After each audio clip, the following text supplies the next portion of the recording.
Hello, thank you for being here. First of all, this schedule is crazy. There are so many things going on concurrently at this time. So I'm just very grateful for you to be here because this is an issue that I care a great deal about, as do my co-panelists, and hopefully all of you.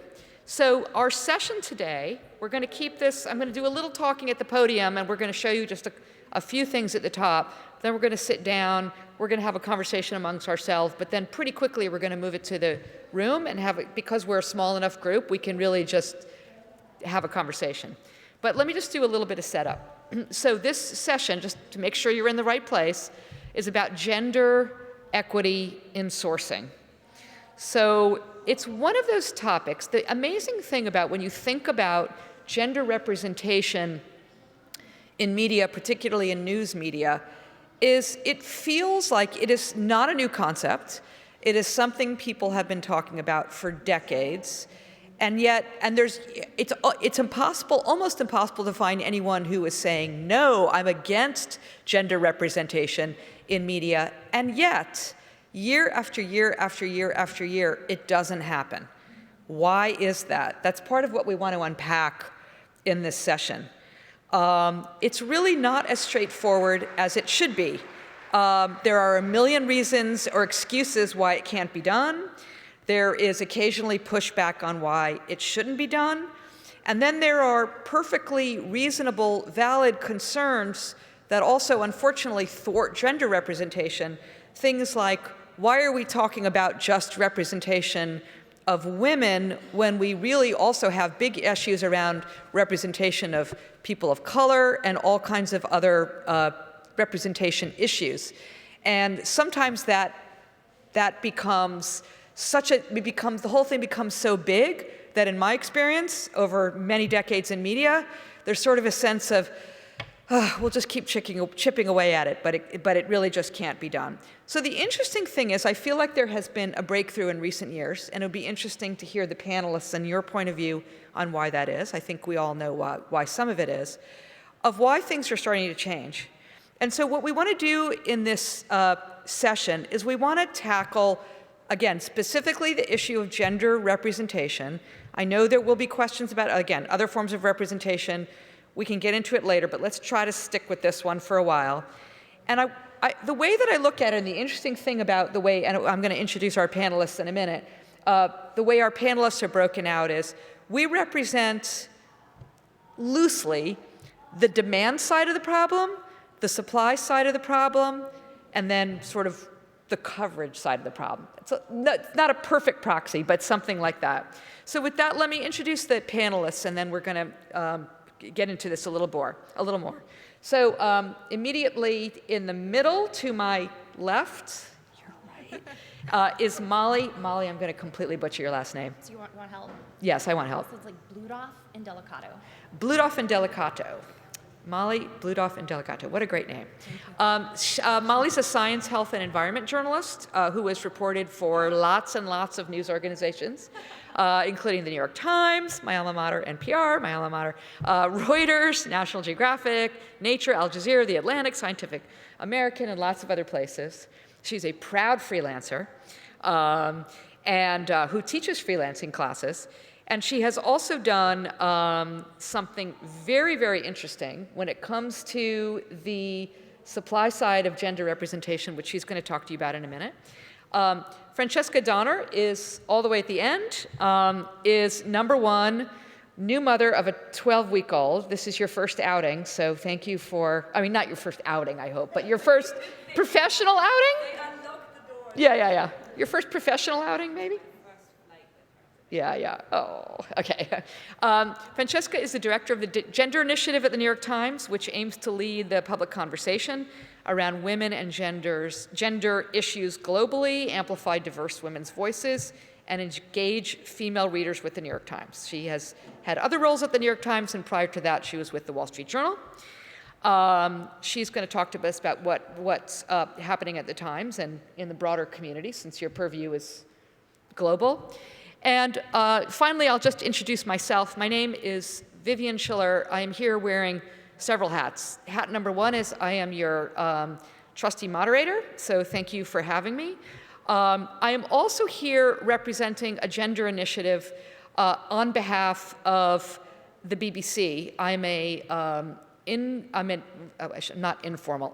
I am a volunteer advisor to a project called the BBC 50/50 Project, which is founded by a BBC news anchor named Roz Atkins. He was hoping that he could be here, but he's been caught up covering the circus that is currently the United Kingdom. So I'm going to represent him because I know the project very well and I've been involved with it. In my the rest of my regular life, I head the Civil Foundation. Happy to tell you all about Civil after this panel. We're a platform for trustworthy journalism and identity built on the blockchain. I'm also the advisor around journalism giving for Craig Newmark Philanthropies. So now that we've all introduced ourselves, we're going to start in, and I mentioned my sort of structure, at least for the top of this, is demand side, supply side, coverage. So I'm going to kick things off, and then I'm going to turn it over to Molly to talk a little bit about the BBC project, which is very much about the demand side. So the 50/50 project was started about 4 years ago, as I mentioned, by a primetime news anchor named Roz Atkins, who was frustrated in his own program, where he's the anchor, he's not the producer, by the number, both on his own programs and other programs he sees, by the number of women that he sees, the number of women's voices that he hears, and even in digital content, the number of women he sees represented in his coverage. But having been around the block and seen that just sort of trying to talk to management and say, you should start a program, has not always been the most effective way to do things. So what he decided, what he saw was excuses like this. We'd love to reach, every single person said, we'd love to reach 50% women representation in our programming, but it's just not possible. It's not possible because, well, we're doing a story about, very serious issues around finance and economics, and there's just not that many women represented, or we just couldn't find women for this, or, well, the best expert for this story is a man.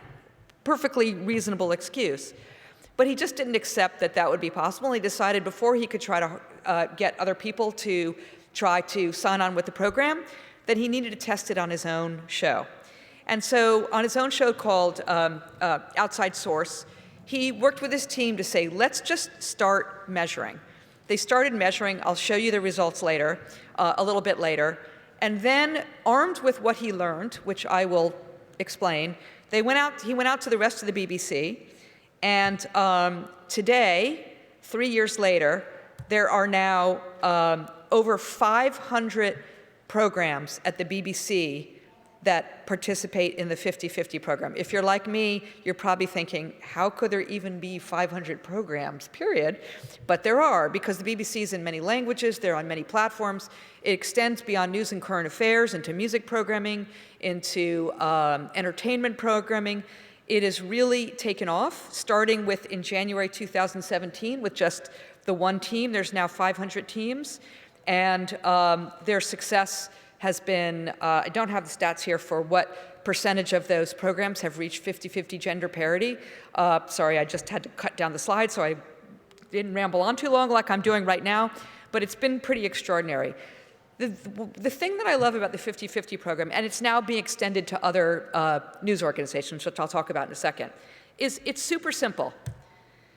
Count the people, number one, count the people you choose. If Boris Johnson is in the news and he's dominating the news, or Donald Trump is, a news organization needs to cover those individuals regardless of their gender. So you don't count the people who are the news makers.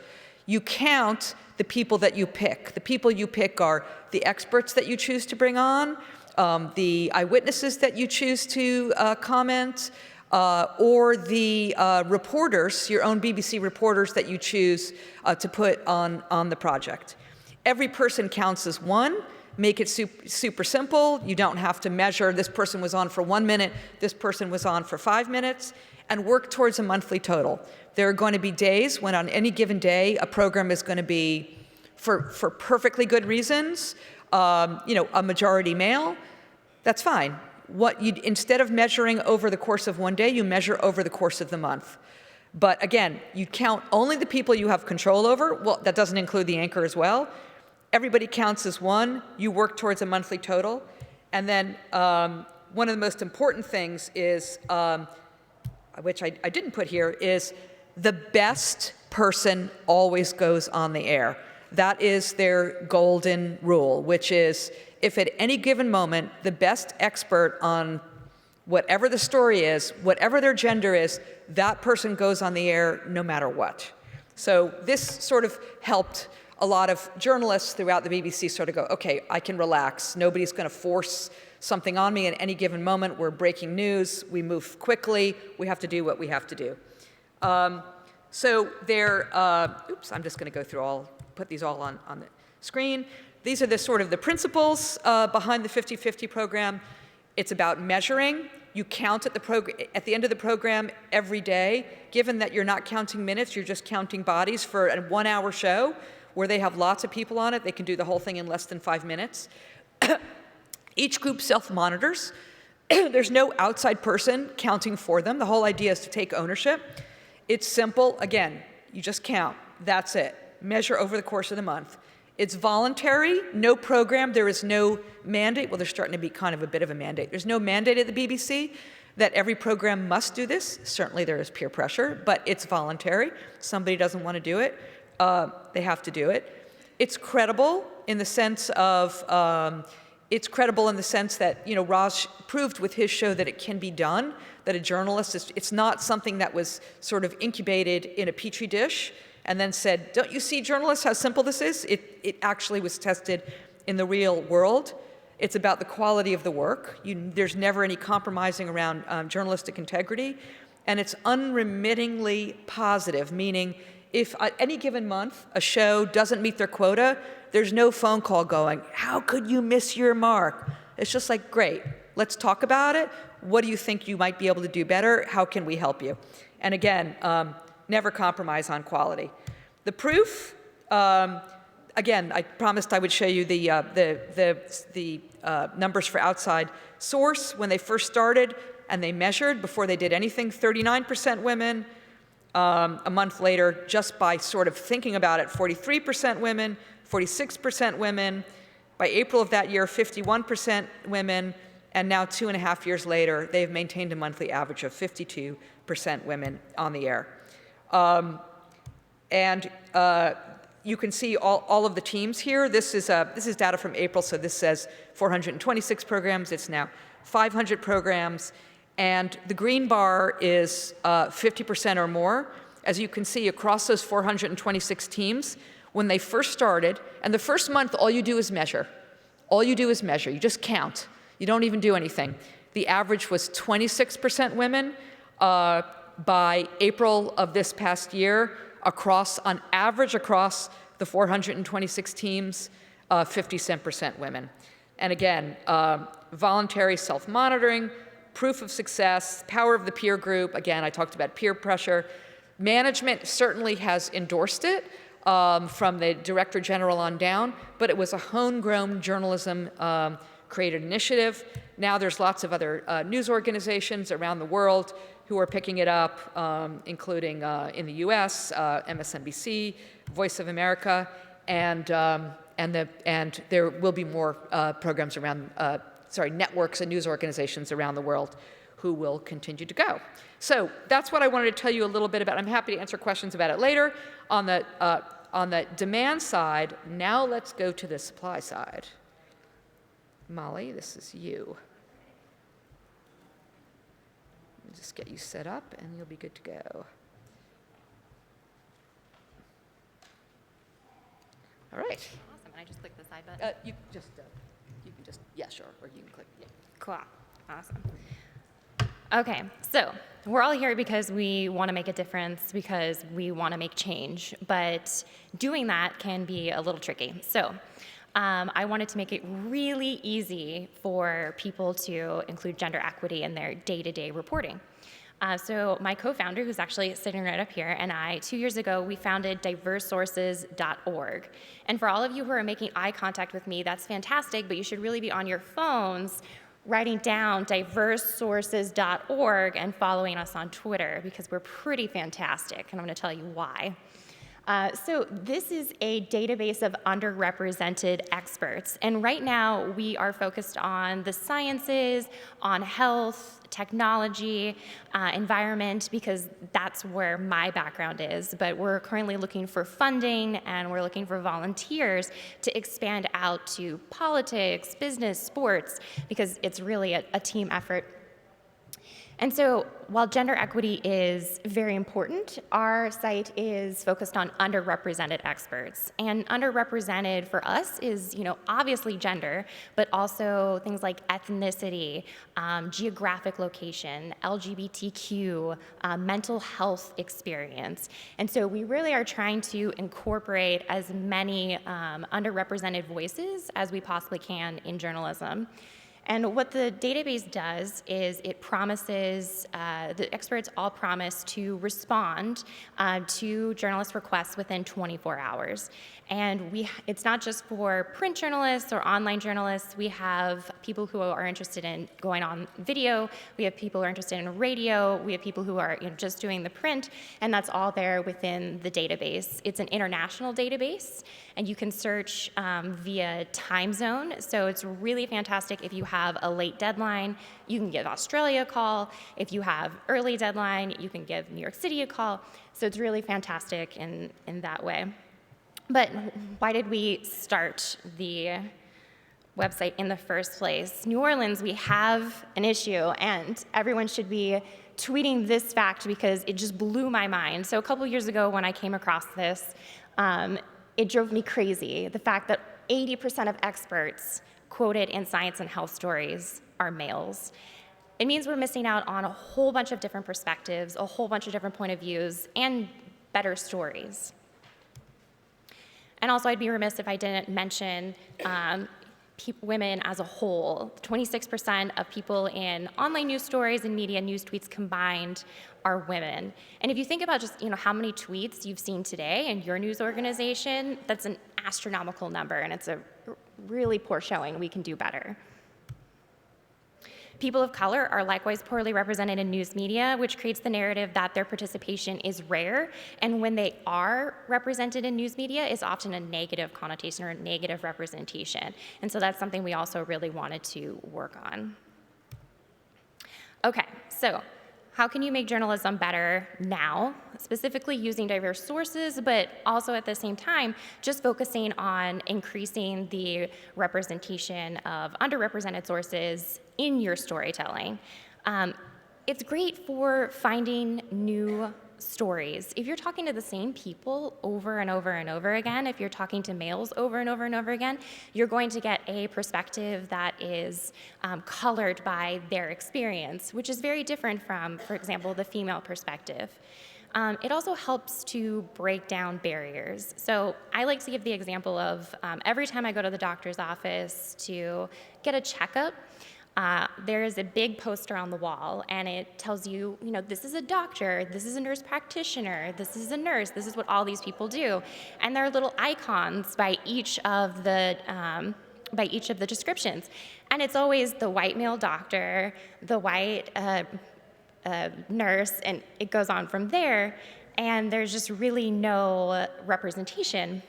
And if I see this one time, it's probably not going to influence how I see myself and what I can accomplish in my life. But if I'm consistently bombarded by this over and over and over again in the media, especially as a kid, it's really going to create a barrier into what I can consider doing as I get older. And so it's really important for us to start breaking down those barriers by having more gender equity within sourcing. It's also working around excuses. These silly but women don't like to talk to journalists. People of color don't like to talk to journalists. Those are simply tired, and they're boring, and they're overused, and they're not true at all, and they need to be retired from the public conversation. So by working on these programs and by using these websites and increasing gender equity in your sourcing, you can put those to bed, finally.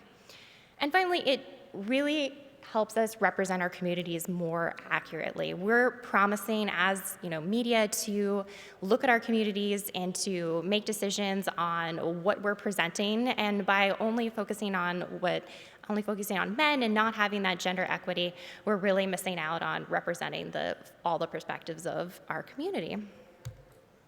So again, if you were paying attention to me and you forgot to write this down / follow us on Twitter, here's your opportunity. Again, we are looking for volunteers, so if you care about this shit and you want to make a difference, you can get at me and I'll help you out. Great, thanks. Thank you. All right. We're gonna ditch the podium now. So first of all, I forgot to mention that the hashtag for this session is, I don't think I'm on. Do I need to? Is this one on? Oh, I don't know. Oh, there we go. The hashtag for this session is hashtag ONA19 sourcing. Sourcing, if you want to. Did I get it right? Woohoo! Thank you. Sorry I didn't do that earlier. Okay, Fran, I know you don't have a slideshow. Maybe you have some fingerprint. Don't you want to know why I don't have a slideshow? Yes. Yes, we do. Vivian asked me for a slideshow, but I have a baby instead. She's 12 weeks. Yeah. She's here with me today, except that she's with a babysitter that I hired for the day. I cannot even begin to tell you the hoops that I had to jump through to get here, and I'm only raising it because it's such a horrible double standard, and it's so unfair, and I wouldn't be able to even be sitting at this damn table if I didn't have the money to pay a babysitter here, pay a babysitter in New York where I live to pick up my boys from school, because I've got I don't have that many children, I've got 3 now, Yeah. which is also ridiculous. But I just think it's worth pointing out, Vivian and I talked for about 10 seconds, bring the baby on the stage. And I said, I really want to bring the baby on the stage, but I'm so sleep deprived and I'm tired, and I already what's coming out of my mouth is kind of nonsense. So that's why the baby's not on the stage. But normally she would be here because I want you to see her here, and I don't want her to be hidden, but I've asked this lovely nanny who I've hired and I met this morning to be with me here at the hotel. I've asked her to come at 5 o'clock and bring the baby. That's not telling you to stay here until 5. I'm just saying, now we're definitely because I want her represented in this room, and that's the last I'm going to say about it, but that's why I don't have a slideshow. Excellent. And I did want to mention that crazy part of it. So now we know that your work that you're doing at the New York Times is for your daughter, which it should be, and for all of our daughters and ourselves. Yeah. So tell us a little bit before, and then we'll get into more of a discussion. But I think we all want to hear what's happening with the Gender Initiative, what it is, and yeah. Okay. So we launched the Gender Initiative at the Times a couple of years ago, and actually it started quite fortuitously right after we broke the Harvey story. So we really looked rather on top of our game at that point. It was, in fact, something that had been in the works for a while, but then again, so had Harvey. So we launched this team, and the idea behind it was to cover gender more deliberately. Clearly, the Times had been covering gender, but we felt that actually dedicating a team to it would ensure that we really sort of faced it head on. We wanted to think quite carefully about creating products for people who felt that the Times wasn't for them, and in many cases that was women. And we ended up launching a newsletter, and it has kind of morphed, as good products do, into something that's called In Her Words. And the idea behind In Her Words, which please subscribe to it, the idea behind In Her Words is to kind of look at the news but reframe it from the women's perspective. So often the news is told from the male perspective, and we thought we could do something with sort of reframing it. It's not changing it, it's just looking at it from another point of view. We also realized at the Times that we had a gender gap in our engagement. We had men and women reading us in nearly equal numbers, but what they were reading was completely different. So we found that men were really over-indexing on what I call the meat and potatoes journalism. So anything that you might bucket as serious, politics, international news, business, do you like the sort of low voice that you have to use for that stuff? While women were reading things that were predictably female, like styles and health and wellness. And all of this journalism is fantastic, and it's all a really big part of what the Times does. But seeing this split was very frustrating. And what we found was that women felt that they weren't really being welcomed into some of the politics and international and business stories. They weren't seeing themselves reflected in it. It didn't feel relevant to them. We absolutely know that women are interested in all of those topics. Maybe we could be doing a better job. So as we looked quite critically at our news report, we started asking questions. A lot of questions about how are we framing stories? Who was the subject of the story? Was the woman always the victim? And of course, we got to the idea of sourcing as well, which I mean, I can sort of go on and on about sourcing, but, as you would absolutely expect, we were doing what every other newsroom is doing, which is over-quoting men. Usually men are quoted around 75% of the time, which is staggering and completely normal. So nobody should feel bad about it. Typical, you mean, as opposed to normal. Not normal, not bad normal, but but typical. And it wasn't like the Times was doing a worse job than anyone else. Yeah. We were doing what everybody else was doing. This was basically industry standard and really still is.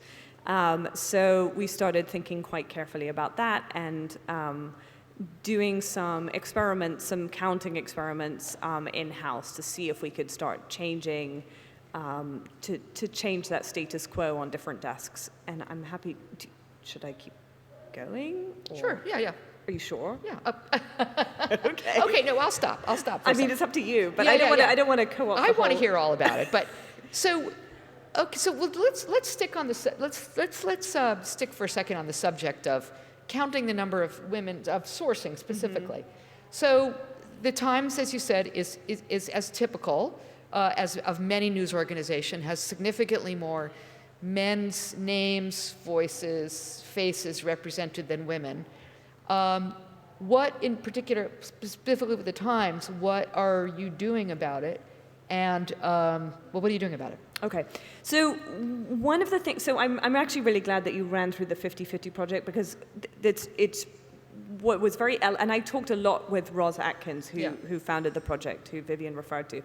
And one of the things that was interesting about and sort of useful about the 50/50 project, and what we found was very different at the Times, is that the 50/50 project was just blissfully straightforward and simple in what Ros was asking people to do, which was literally count the guests on air. Whether you're a radio show or a television show, you just count the guests that you have on air.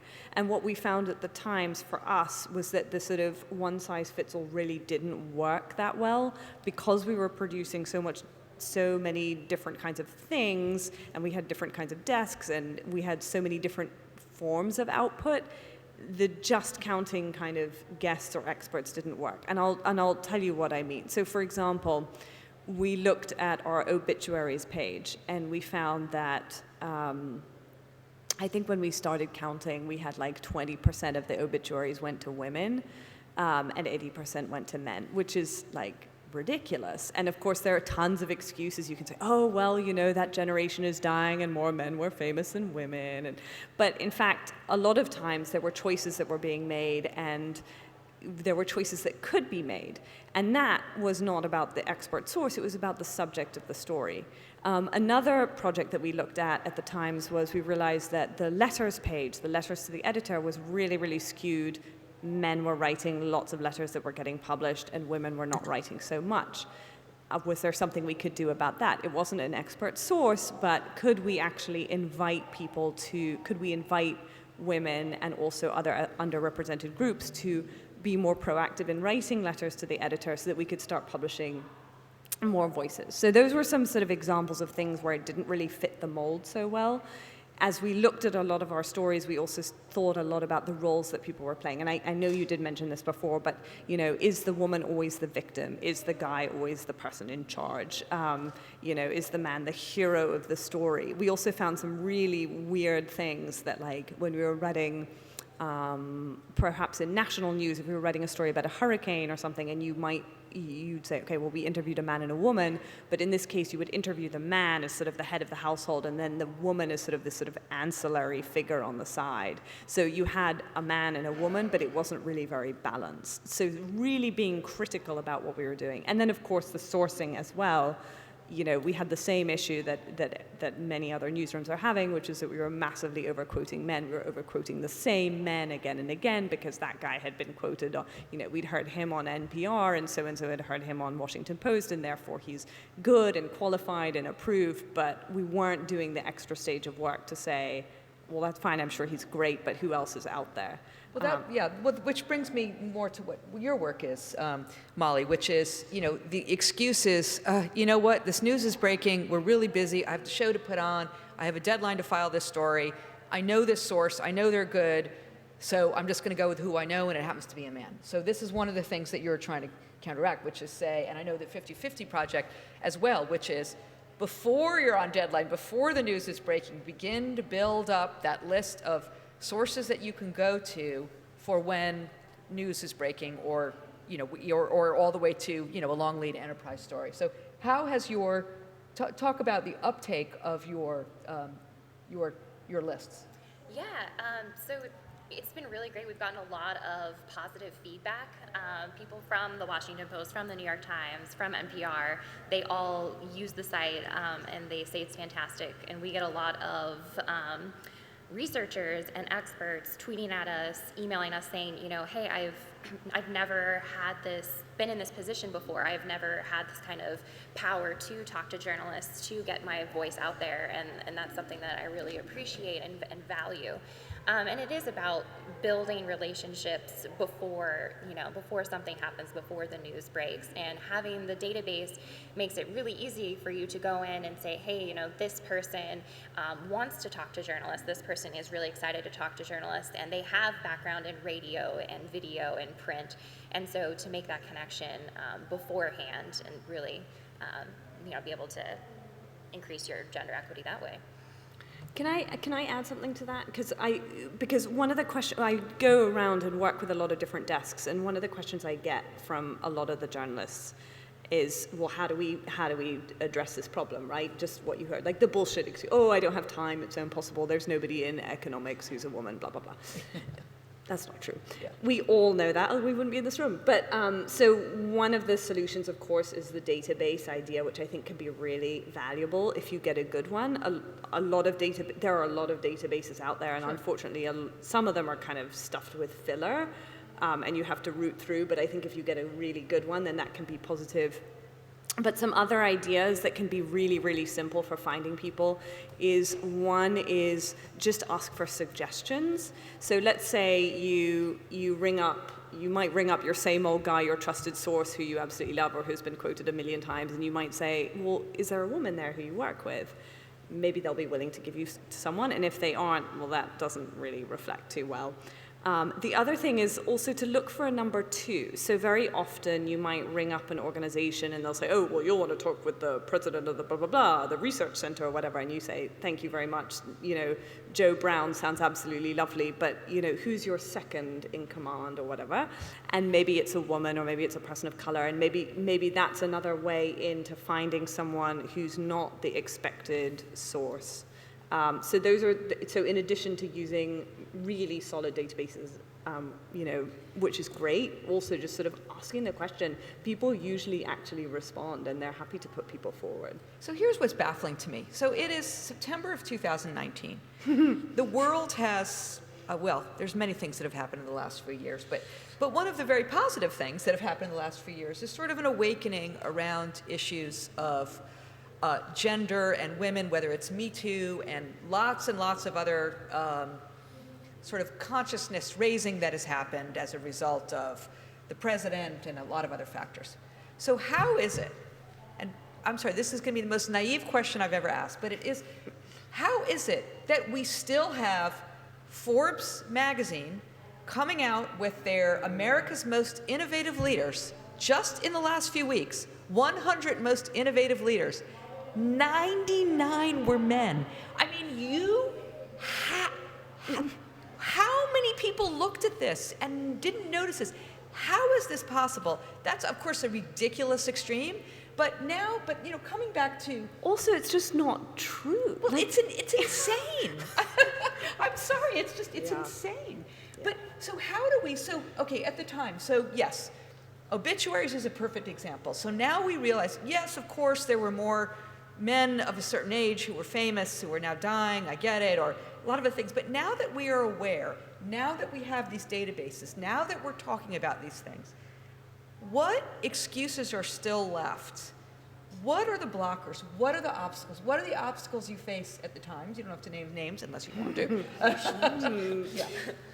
And what do you hear from people who are using your database about why?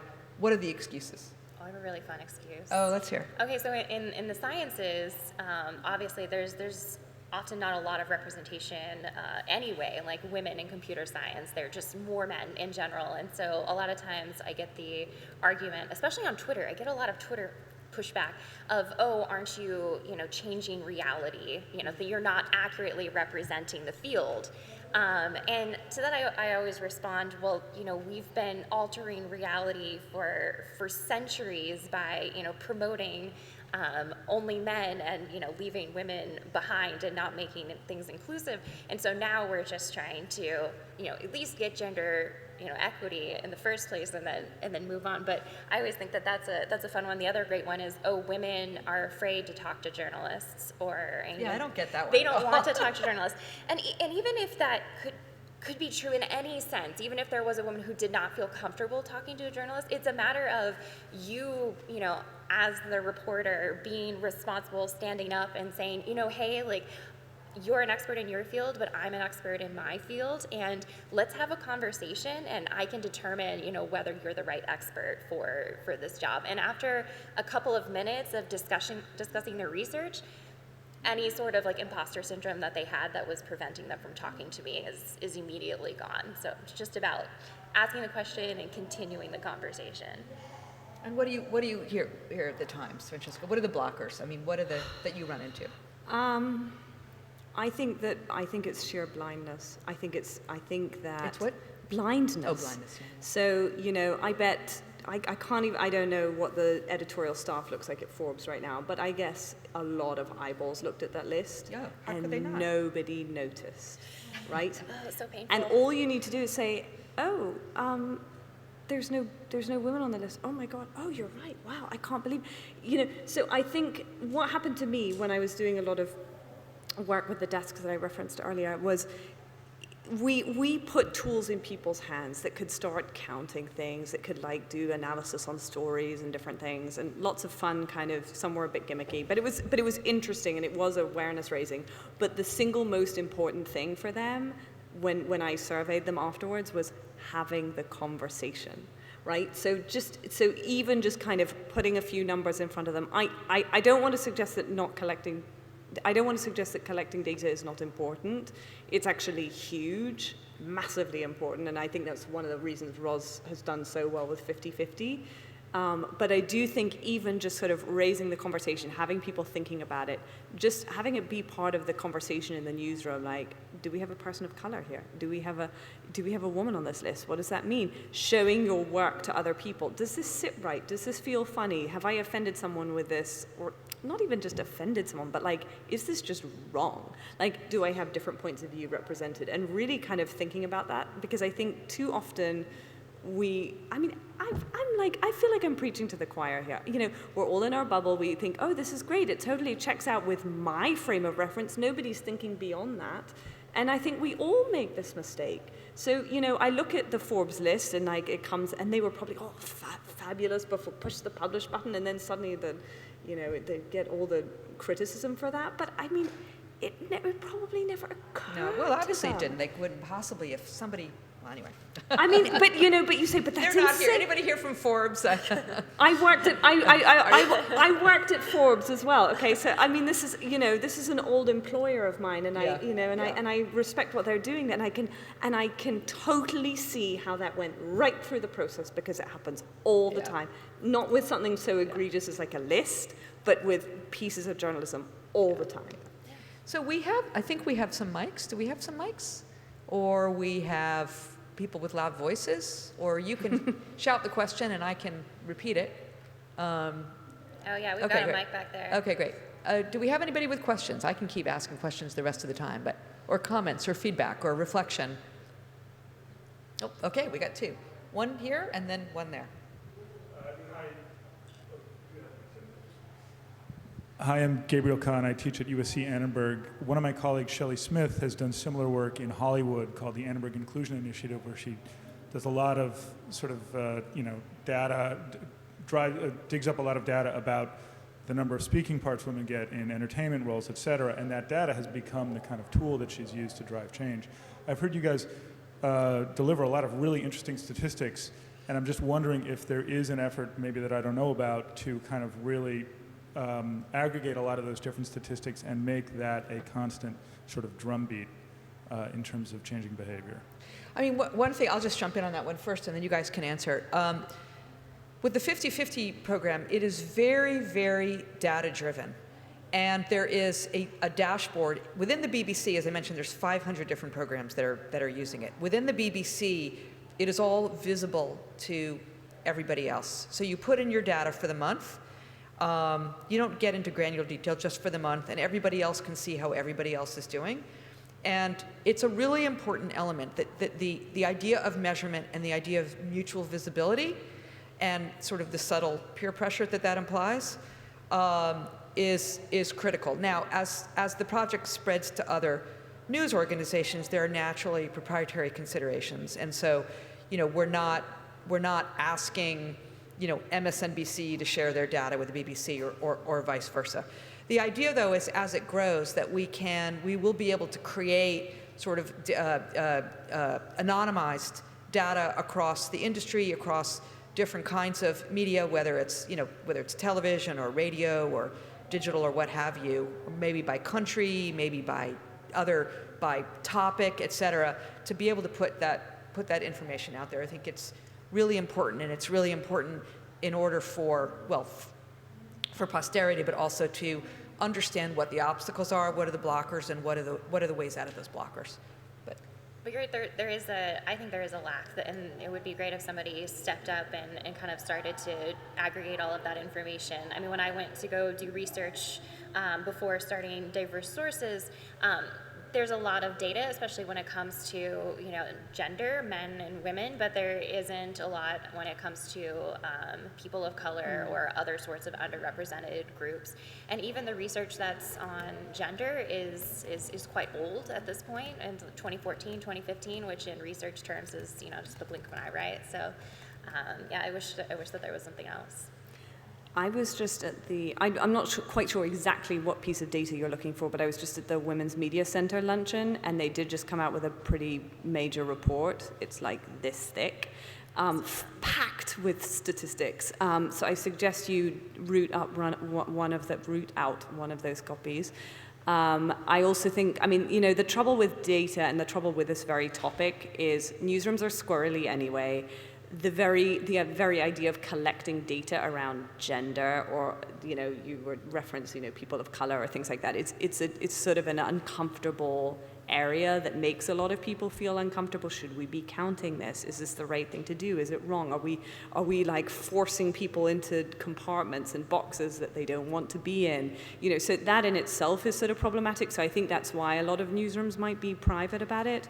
But the Women's Media Center is very helpful in terms of looking at it sort of in the aggregate, and they do rank a lot of the sort of top newspapers and broadcast outlets, by bylines and different things. So poke around. I literally just got it an hour ago, so I haven't looked, but it is this thick, and I think there's a lot of detail in there. I think you'll like it.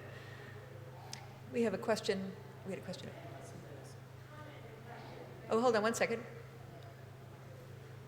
By the way, just the Women's Media Center is really good for collecting data, but I think there's a lot of different groups and organizations that do this or sort of focus in different areas. So even, I hate to say it, but sort of a Google search may pull up some stuff. But why don't you start with WMC, because I was so excited to get that big pack earlier today. So I have two comments and a question. Can you hold your mic a little bit closer to your mouth? mouth? My first comment is, you've already touched on this, but it's also having a diverse newsroom. So when you look around a newsroom and the majority of the people standing around, whether they're editors or producers, are male, you don't really have that perspective where they might not be thinking right away that I need to have more women in the stories or women in general represented. And it is 2019, and if you look at our major publications and you look at the diversity in the newsrooms, I don't think they reflect at all what they should. So that's my first point. My second point is I work at Voice of America, where you mentioned there's been this push about sourcing and making sure that we do try to strive to get as many female sources in our stories, but you have to stay on top of it. You can say, okay, let's make this effort, but you have to follow up and see if people are actually doing so. We interview a lot of members of Congress, and we see time and time again that they're constantly male or of a certain race. And so I think it's really just making sure that we stay on top of it and keep reminding people to keep that in their mind. And I guess my third point, and it's a question, what do you do about that issue of convenience? A story is breaking, you have a deadline, and the first 3 people that get back to you are male. Yeah. I know. Go ahead. You start today. Start building up your Rolodex and say, and you know, this, I don't know if you've heard of this wonderful reporter, Ed Yong at The Atlantic. He also has been a massive champion of counting genders in his work, and he's written about it really, really interesting ways. We should send the link if we can of this really good story he did.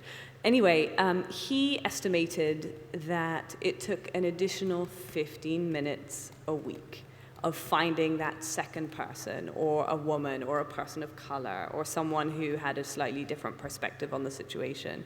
But what I actually think, and again, this is sort of based on conversations that I have with Time staffers, was, what if let's say you cover Congress or whatever, and you're looking for congressional experts who aren't actually Congress people, because we know what they look like. But, you know, maybe take an hour on a not busy day and poke around, see what you can find a few people, start building your Rolodex, and then go from there. You know, I also was talking to David Leonhardt, who's a columnist at the Times. He used to run the Upshot, but he moved over to Opinion. And, you know, he writes a lot on sort of politics and economics, and he has been really passionate about this as well, and sort of running into the same problem of, oh, well, there aren't any female economists. That's not true, but it may take a little bit longer to find them. And he said what it is sort of building up gradually. Of course, when you're on a deadline, you're not going to be able to find that magic person all of a sudden. But if you started long ago and sort of not expect everything to turn over overnight, then you'll be fine. Sorry. Just a thought. Go ahead. And it's not just a matter of, you know, taking responsibility for your own work. It's also the people around you, of talking to your newsroom, really advocating for that to happen, because you know, you can make a difference and you can make change in your own work, but really in order to make big change, you're going to have to involve other people. So it's like, it's doing exactly what she just said, but on a larger scale, and really keeping on top of your coworkers as well. And I want to sorry, I'm a broken record, but I'm just going to keep saying it, count. Counting is magic. Numbers are magic. And just counting every day, like, you know, this is what you were saying about, you know, you're talking to mostly male congressmen. If at the end of every day we say, how did we do, it really will have an impact. Next question. Oh, sorry. He's in control. He's got the mic. I was really curious about what you were saying about looking at who the subject or the protagonist or the hero of a story is, and I was wondering if you could talk a little more about that, because in newsrooms I've worked in, we've talked a lot about source diversity, but I've never heard someone talk about that idea, and I wonder how you quantify that and how you could imagine doing that in another newsroom. We quantified it by, we're not really, it's not easy to quantify in the same way as looking at sources and saying man, woman, because it's much more subtle. And the more nuanced things are more interesting, and they're much harder to do, which is also probably a really good reason why we aren't counting people of color right now, because it's much harder to measure and be sure of. Gender is also difficult, but let's not even get into that. But I think, Less difficult. It's slightly less difficult. But I think we did some analysis on stories that performed well with men and with women, and as we were sort of looking at that, we were looking at the different kind of roles that people played in those stories. And other than sort of telling you exactly that, it's sort of like,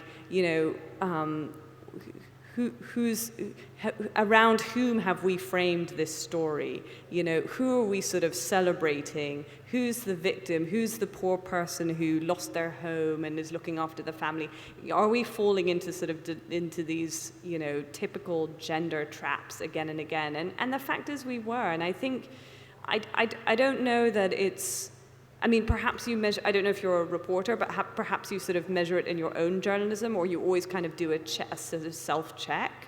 Or maybe as a woman, you're less likely to always go seek out the man anyway, because you're going to have a different perspective on things.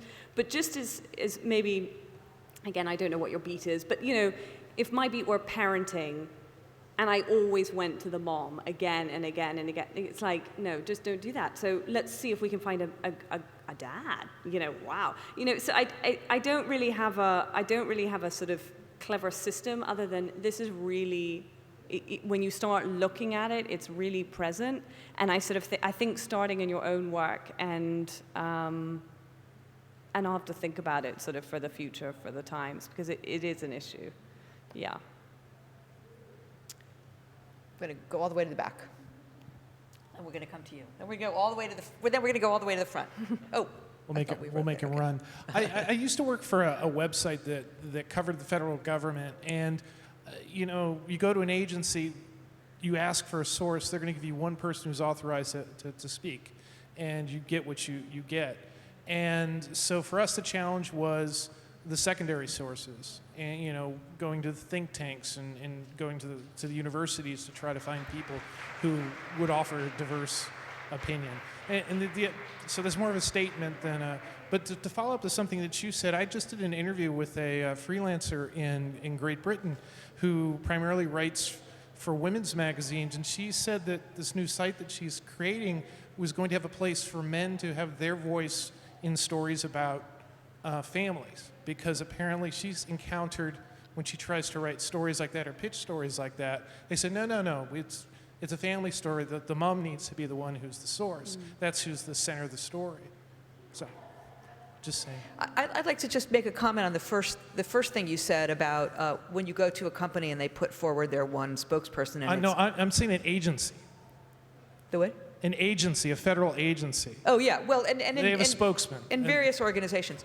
What I think the downstream positive impact of news organization moving towards parity is it puts pressure on sources, on sourcing, whether it's an agency or a company or an organization that needs to put someone forward to get more women in that mix, or they're not going to get their screen time.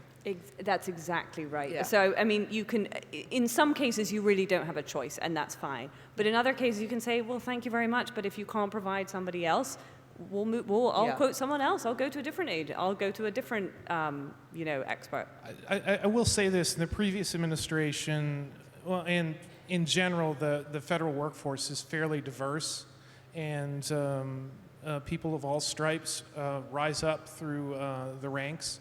So usually you would get somebody different, I guess. I don't think you need to be shy also saying, I'm actually looking for a woman for this story. Do you have, you don't need to mince words about it. Yeah. And then if they don't, they don't. But they might next time. But they might next time, exactly. Thank you. Thank you for your comment. Let's come, I said we're coming over here. Got to keep to my commitments. I should be telling everybody to please say your name before you ask your question and your affiliation. I'm Daisuke Furuta, independent journalist from Tokyo, notorious country about gender gap. There is no female board member in mainstream media, and in sourcing, I can say more than 90% are male. So what should we start with? I think it's really difficult to get management endorsement to start the 50-50. The echo in here is a little difficult. You're saying that the cultural movement, the culture's is. It's really male-dominant country, Japan. So yeah. what should we start with to start the project like 50-50. Oh, okay. Yeah, go ahead. Yeah, go No, ahead. no. Yeah. Yeah. Well, I think that the comment about making sure that you have more gender representation in your news organizations, of course, is important. But, you know, one of the reasons, again, I'm speaking here on behalf of the 50/50 program, is there's only so many things you can tackle at once. And, you know, to try to tackle what is the gender representation of the editorial team, you know, in addition to everything else, can just become overwhelming and paralyzing. So that's why, again, count. The idea is just to move the needle. You know, even if you can't, and this has been the case with a lot of the programs that have started at 50/50, for a bunch of reasons they may not be at 50% yet. But if they can move from 15% to 20 or 20 to 25, that's progress. It's just incremental progress. It should be rewarded. Yeah. I totally agree with that, and I also think you're absolutely right. Pick something, pick one thing, and make it good. Because if you try and do everything, it's not going to be good. That's just a general rule. The other thing I feel really strongly about is, you know, you can have 50/50 in your newsroom. That's great. It can look fabulous in the numbers, but if those voices aren't being heard, it really doesn't matter. In fact, it's even worse, because you can say, oh, we're so great, we're at 50/50, nothing to do here. But if you're still only hearing those select few at the top, forget it, doesn't matter to me at all. You can have that, they could be elsewhere. I think we have time for one more question, so let's make it a good one. Well, we only have one person's hand up. By the way, speaking of gender equity, I would like to applaud the number of men in this room considering asking questions. Did you just praise the men in the room for showing up? I know. Thank you, ladies, for being here. Yes, yeah. So I won't say you're welcome then.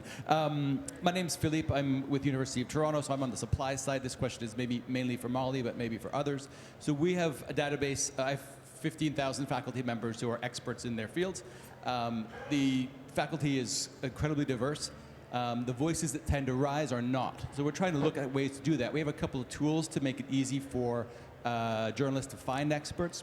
One question I had, I noticed in your database in diverse voices, you don't list the identifying characteristics of the sources. You list, I think, pronouns. Some have chosen to list their pronouns, which might give us a clue. When talking to journalists, they come to me and they say, in Canada, the two questions I have most often, I am looking for an Indigenous source, or I'm looking for a woman, or just basically I'm looking for a diverse source, and that's just, don't give me a white man.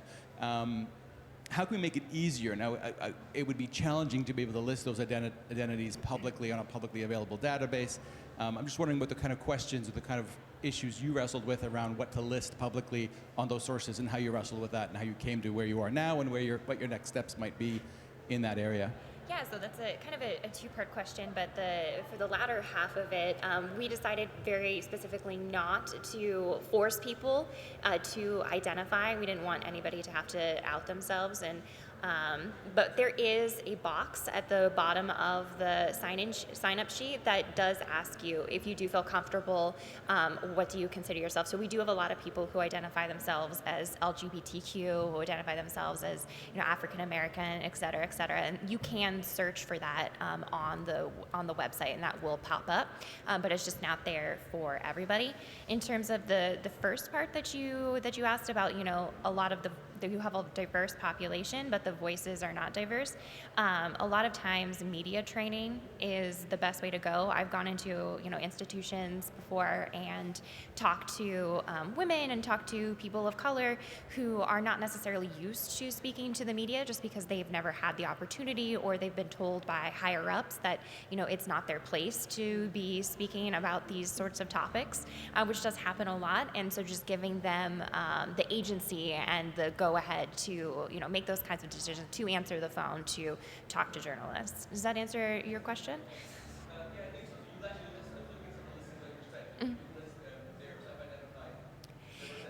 When they self-identify, yes. So it's not a required field. All of the fields actually are required, so they have to have their phone number, they have to have, you know, XYZ, but the only thing that's not required is identifying their particular underrepresented.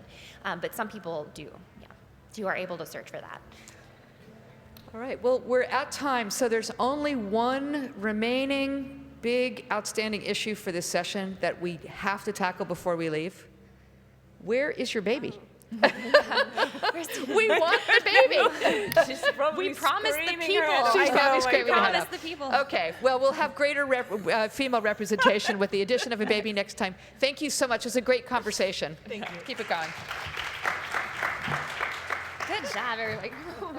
Yeah, where is your baby? Are you a little worried? We want the baby.